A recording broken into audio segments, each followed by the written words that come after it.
Hello बच्चों, क्या हाल चाल।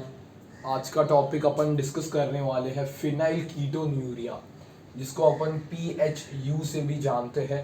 Where P stands for phenyl, ये K फॉर कीटो और ये न्यूरिया काइंड। फिनाइल कीटोन्यूरिया ये एक मेंडेलियन डिसऑर्डर है और इसके बारे में NCERT में भी लिखा गया है। शॉर्ट लेक्चर होने वाला है आज का। सारा कंसेप्ट जो इससे रिलेटेड है कि फिनाइल कीटोनूरिया क्या है, कैसे ये कॉज होता है और क्या इसके जो इफ़ेक्ट्स दिखते हैं, वो अपन इस लेक्चर में स्टडी करने वाले हैं। ऐसे ही शॉर्ट लेक्चर्स में प्लान कर रहा हूँ इन अपकमिंग डेज, ताकि जल्दी से तुम्हारा कॉन्सेप्ट क्लियर हो जाए और सवाल बनने की भी चांसेस है इन टॉपिक्स में से। तो बिना किसी टाइम पास के चालू कर लेते हैं आज का टॉपिक।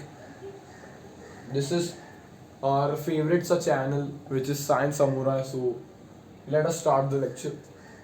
फिनाइल कीटोन्यूरिया, जिसको मैंने बोला PKU। तो फिनाइल कीटोन्यूरिया ये क्या है? पहला पॉइंट लिखो, इनबॉर्न एरर ऑफ मेटाबॉलिज्म।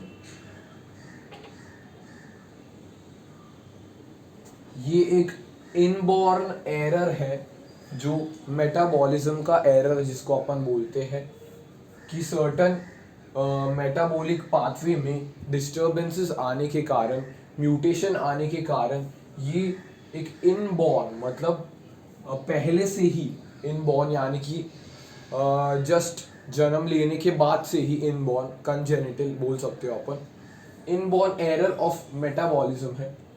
ठीक है, ये caused due to change in single nucleotide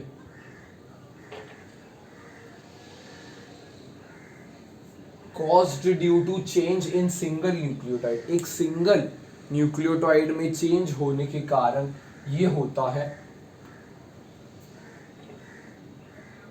where the organism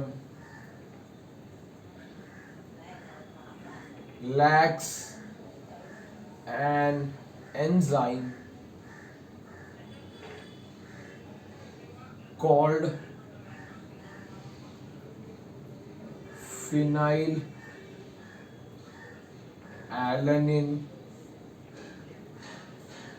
hydroxylase।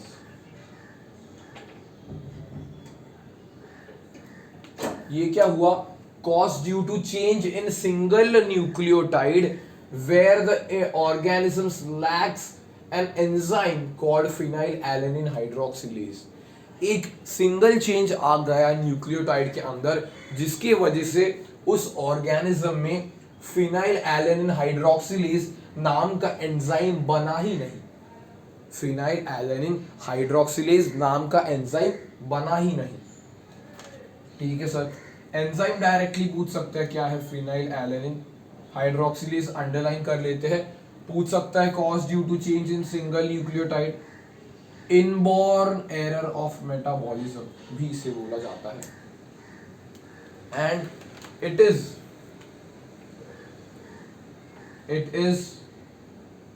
N autosomal recessive disorder। क्या है ये? एक ऑटोसोमल रेसेसिव डिसऑर्डर है। ऑटोसोमल जब भी आते हैं तो दो टाइप्स के क्रोमोसोम्स होते हैं, ऑटोसोम्स और एलोसोम्स या फिर सेक्स क्रोमोसोम्स। तो जब भी ऑटोसोम्स में चेंज आ जाता है, ऑटोसोम में सिंगल न्यूक्लियोटाइड का चेंज आता है, तो उसे अपन बोलते हैं ऑटोसोमल डिसऑर्डर। लेकिन रेसेसिव क्यों? कि only the recessive counter part, मतलब अगर मैंने बोला कि ए ये डिजीज होगा एंड कैपिटल ए नॉर्मल होगा and capital A small a will be the carrier. तो कैरियर को क्या लिख सकते हैं अपन, नॉर्मल कैरियर, मतलब नॉर्मल ही है, बस वो एक कैरी कर रहा है उस टाइप का, ऐसे लिख दिया मैंने। तो मतलब जब भी रेसेसिव पेयर प्रेजेंट होगा तभी ही ये डिसऑर्डर होगा। इसे अपन बोलते हैं ऑटोजोमल रेसेसिव डिसऑर्डर। मतलब ऑटोजोम्स में चेंज आ गया और ऐसा चेंज है कि जब भी रेसेसिव सेट होगा तभी ही ये डिसऑर्डर होगा, उसे अपन बोलते हैं ऑटोजोमल रेसेसिव डिसऑर्डर। और जो कैपिटल है वो नॉर्मल होगा, capital A small A normal carrier होगा and only the recessive will be diseased, only the recessive will be diseased. तो पूछ सकता है क्या है ये, ऑटोजोमल रेसेसिव डिसऑर्डर। ठीक है सर, अभी इसमें क्या होता है, पहले अपन इसके थोड़े इंपॉर्टेंट पॉइंट्स यहाँ पे स्टडी कर लिए कि क्या क्या क्या इसके इंपॉर्टेंट पॉइंट्स देखने को मिलते हैं। तो इनबॉर्न एरर ऑफ मेटाबॉलिज्म है ये, मेटाबॉलिक डिसऑर्डर अपन इसको बोल सकते हैं। और इनबॉर्न मतलब कि जीन के चेंज की वजह से, सिंगल न्यूक्लियोटाइड के चेंज की वजह से, it is a type of congenital disorder. मतलब छोटे बच्चे को डिलीवरी के बाद से ये देखने को मिल सकता है, मतलब इनबॉर्न एरर ऑफ मेटाबॉलिज्म है। कॉज कैसे होता है ये इंपॉर्टेंट है, कैसे ये कॉज होता है, cause due to change in single nucleotide where the organisms lack an enzyme called phenylalanine hydroxylase। ये एंजाइम लैक करता है जो individual due to change in single nucleotide, इसलिए अपन इसको क्या बोलते हैं, it is a Mendelian disorder, Mendelian disorder. दो टाइप्स के डिसऑर्डर्स होते हैं, क्रोमोसोमल डिसऑर्डर और मेंडेलियन डिसऑर्डर। तो ये मेंडेलियन डिसऑर्डर्स है जो अपन ट्रैक कर सकते हैं बाय पेडिग्री एनालिसिस। तो ये भी पूछ सकता है कि मेंडेलियन डिसऑर्डर का पार्ट है ये। तो अभी क्या होता है ध्यान से देखना, यहां पे बना रहा हूं, सपोज यहाँ पे फिनाइल एलानिन मुझे बनाना है, फिनाइल एलानिन। तो बेसिक अमाइनो एसिड का स्ट्रक्चर कैसे होता है सर, बेसिक की बात करेंगे तो यहां पे ऐसे सी होता है, यहां पे ऊपर H डाल देते हैं, यहां पे COOH होता है कार्बोक्सिलिक एसिड ग्रुप, यहाँ पे NH2 होता है और यहाँ पे एक R, एक वेरिएबल ग्रुप यहाँ पे प्रेजेंट होता है। ये एक बेसिक स्ट्रक्चर होता है अमाइनो एसिड का जो मैंने यहाँ पे बनाया है, ये एक बेसिक स्ट्रक्चर होता है अमाइनो एसिड का, ये एक बेसिक स्ट्रक्चर होता है अमाइनो एसिड का। तो इसमें जो R ये ग्रुप है R, इसे अपन बोलते हैं वेरिएबल ग्रुप।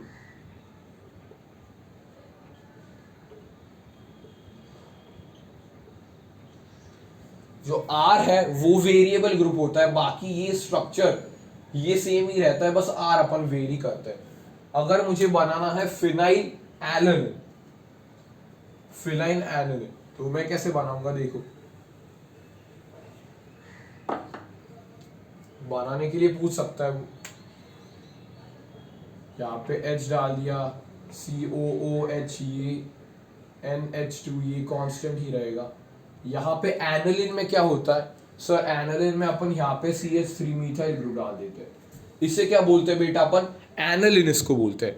ध्यान से सुनना, इससे अपन एनालिन बोल सकते हैं, स्ट्रक्चर बनाने के लिए पूछ सकते हो, एनालिन बोल सकते हैं। फिनाइल एनालिन मतलब एक यहाँ पे कार्बन हटा दो और यहाँ पे बस नीचे एक फिनाइल की रिंग लगा दो ऐसे। So this is phenyl aniline. ये जो स्ट्रक्चर है यहाँ पे जो मैंने बनाया है, इसे अपन बोलते हैं फिनाइल एलानिन। लिख लेते हैं फिनाइल एलानिन, एलानिन। ठीक है सर। फिर अगर ये एंजाइम होता फिनाइल एलेनिन हाइड्रोक्सिलेज, नाम से ही पूरा क्लियर हो जाएगा कंसेप्ट।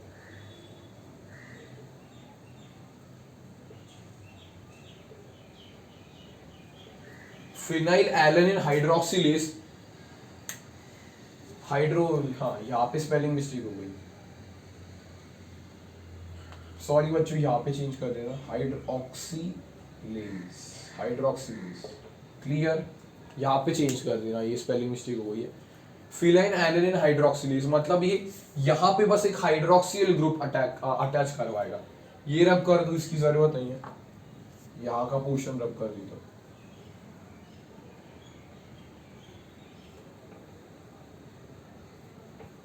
ठीक है, यहां पे ये बस इस पे एक हाइड्रोक्सियल ग्रुप अटैक करवा देगा।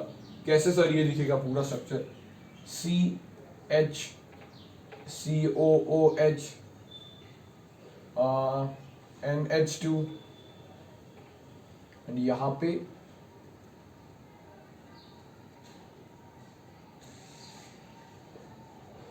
CH2, ये मैंने फिनाइल एलेनिन बना दिया, और यहाँ पे बस एक हाइड्रोक्सियल ग्रुप अटैक हो गया, यहाँ पे बस एक हाइड्रोक्सियल ग्रुप अटैक हो गया। यही इसका फंक्शन है फिनाइल एलेनिन हाइड्रोक्सिलेज, कि ये बस इस पे एक हाइड्रोक्सियल ग्रुप चढ़ा देता है। तो इस अमीनो एसिड को अपन बोलते हैं टायरोसिन। टायरोसिन, थायरोसिन है या टायरोसिन है, TH नहीं होता शायद से, टायरोसिन, ये एक बार चेक कर लो बेटा, टायरो, हाँ ऐसा होता है टायरोसिन। हाँ, तो ये फिनाइल एलेनिन को टायरोसिन में कन्वर्ट करने के लिए ये एंजाइम होता है फिनाइल एलेनिन हाइड्रोक्सिलेज। अगर ये एंजाइम प्रेजेंट नहीं होगा, अगर चेंज इन सिंगल न्यूक्लियोटाइड के कारण ये एंजाइम प्रेजेंट नहीं होगा, तो ये इसमें कन्वर्ट हो ही नहीं पाएगा। ध्यान से सोचना, अगर फिनाइल एलेनिन इस एंजाइम के प्रेजेंस में टायरोसिन में कन्वर्ट हो रहा है, तो अगर ये एंजाइम ही मैंने गायब कर दिया, तो इसमें इसका कन्वर्जन होगा ही नहीं बेटा। तो यहां पे क्या होगा, phenylalanine will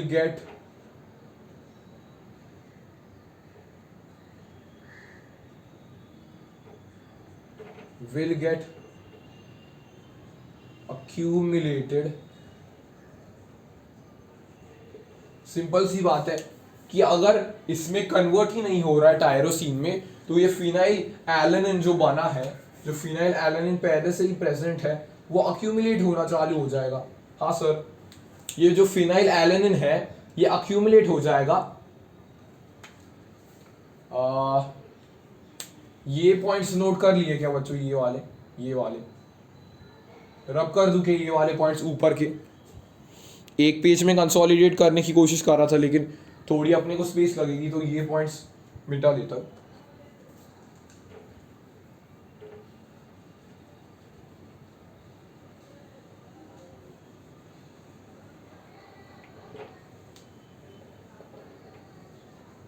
okay sir,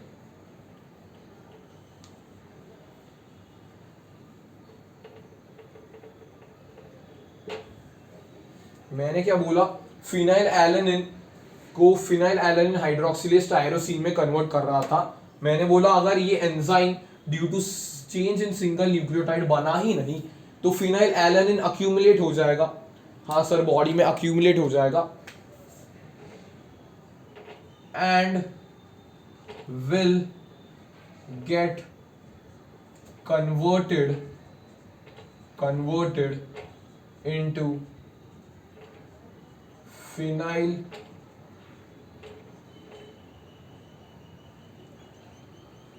alanine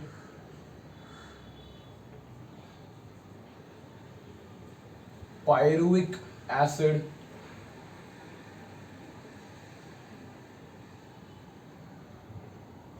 and its derivatives.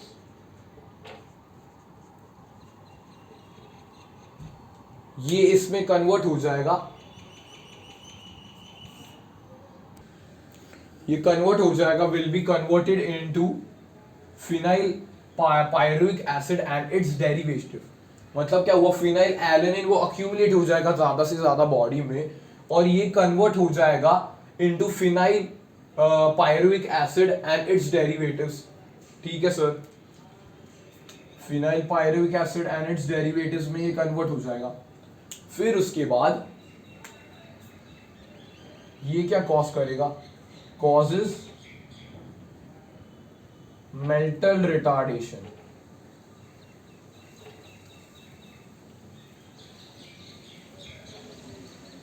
ये क्या कॉज करेगा, mental retardation. This causes mental retardation and reduction in skin and hair pigmentation.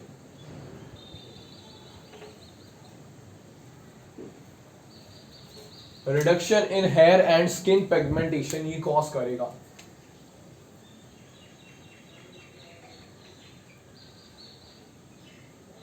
मतलब तुम यहाँ पे देख सकते हो कि जैसे ही फिनाइल एलेनिन वो बॉडी में अक्यूमुलेट हो जाएगा तो वो डिफरेंट फॉर्म्स में यानी कि फिनाइल पायरुविक एसिड में कन्वर्ट हो जाएगा और उनके डेरिवेटिव्स जब ये अक्यूमुलेट होंगे बॉडी में तभी वो मेंटल रिटार्डेशन और reduction in skin and hair pigmentation cause करेंगे। तो देख सकते हो तुम कि एक जो चेंज आया सिंगल न्यूक्लियोटाइड में, उससे मल्टीपल फिनोटाइप्स वो अफेक्ट हुए। मतलब change in one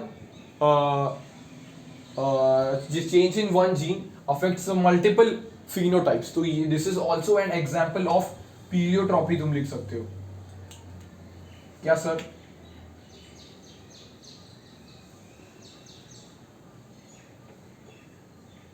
Also an example of pleiotropy.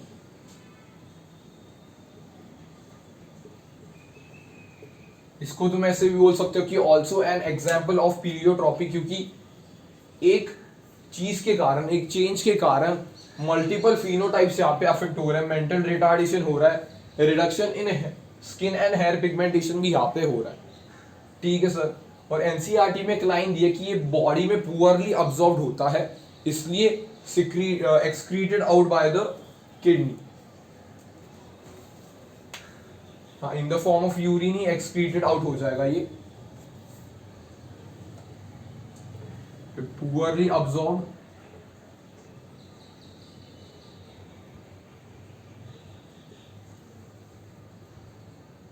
excreted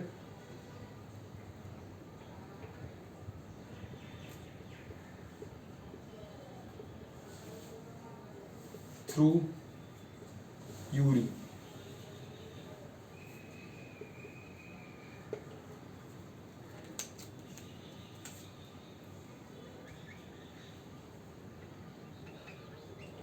ये पुअरली अब्सॉर्ब होता है and excreted out through the urine. और this is an example of pleiotropy. जब भी एक सिंगल चेंज के कारण मल्टीपल फिनोटाइप्स जब भी अफेक्ट होते हैं उसको अपन पीलियोट्रॉपी बोलते हैं।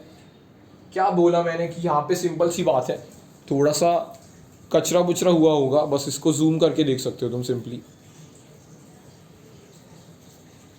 पहले मैंने क्या बोला कि फिनाइल एलेनिन को कन्वर्ट करता है टायरोसिन में फिनाइल एलेनिन हाइड्रोक्सिलेज। अगर ये एंजाइम ही नहीं प्रेजेंट होगा तो क्या होगा, फिनाइल एलेनिन अक्यूमुलेट होगा बॉडी में और कन्वर्ट होगा फिनाइल पायरुविक एसिड में एंड इट्स डेरिवेटिव्स में। उनके अक्यूमुलेशन की वजह से दो चीजें कॉज होंगे। क्या होंगे वो दो चीजें, मेंटल रिटार्डेशन एक होगा और reduction in skin and hair pigmentation देखने को मिलेगा, जो कि एक क्लासिक एग्जाम्पल है पीलियोट्रॉपी का। और ये पुअरली अब्सॉर्ब होता है बॉडी में, इसलिए एक्सक्रीटेड थ्रू द यूरिन। तो ये था पूरा sum up of phenyl ketonuria. इसको 1 बाय 1 में रिवाइज करवा देता हूँ। तब तक तुम पीछे का ये नोट कर सकते हो, इसको ज़्यादा स्पेशियस फॉर्म में लिख सकते हो तुम। यहाँ पे बोर्ड अपना थोड़ा छोटा इसलिए मुझे ऐसे लिखना पड़ा, ठीक है। पहले अपन ने बोला कि सर आज का टॉपिक थोड़ा सा छोटा अपन करते हैं। फिनाइल कीटोन्यूरिया जो एक मेंडेलियन डिसऑर्डर है, है। पहले अपन इसके पॉइंट्स क्या लिखे, इनबॉर्न एरर ऑफ मेटाबॉलिज्म है ये। It is autosomal recessive disorder है ये। इसका अपन ने पीलियोट्रॉपी से भी संबंध देखा कि it is an classic example of pleiotropy, as एक सिंगल चेंज इन न्यूक्लियोटाइड से मल्टीपल फिनोटाइप्स अफेक्ट हो रहा है, यानी कि skin reduction in skin and hair pigmentation हो रहा है और मेंटल रिटार्डेशन अपने को देखने को मिल रहा है। फिर ये कॉज कैसे होता है? कॉज बेटा सिंगल चेंज इन न्यूक्लियोटाइड की वजह से कॉज होता है, जिसमें organisms lacks the enzyme called phenylalanine hydroxylase, जो कन्वर्ट करता है फिनाइलएलानिन को टायरोसिन में। ठीक है बेटा, फिनाइलएलानिन को टायरोसिन में कन्वर्ट करता है। अगर फिनाइलएलानिन टायरोसिन में कन्वर्ट ही नहीं होगा तो फिनाइलएलानिन अक्यूमुलेट होगा बॉडी में। अगर बॉडी में अक्यूमुलेट होगा तो वेरियस फॉर्म्स में कन्वर्ट होगा, उसके डेरिवेटिव्स में, फिनाइल पायरुविक एसिड में, जो कि अब्जॉर्व नहीं होता अच्छे से बॉडी में, इसलिए excreted out through the urine और मेंटल रिटार्डेशन कॉज कर सकता है and reduction in hair and skin pigmentation cause कर सकता है। तो इतना था मोटा मोटा इस टॉपिक में फिनाइल कीटोन्यूरिया में। जो रेड पेन से मैंने मार्क किया उस पे ही क्वेश्चन बना के उठ सकता है और इस डायग्राम पे क्वेश्चन बोल सकता है, वो स्ट्रक्चर्स वगैरह बना के दिखा, बात है मैंने सिंपल वे में कैसे स्ट्रक्चर्स बनाने के। तो ये था आज का टॉपिक फिनाइल कीटोन्यूरिया, इसको अपन PKU से भी डिनोट करते हैं। तो अगले लेक्चर में डिफरेंट टॉपिक्स अपन स्टडी करेंगे, शॉर्ट टॉपिक्स जिसका नीट में वेटेज होगा और बोर्ड्स का भी उसका काम है। तो तब तक के लिए keep learning and okay bye.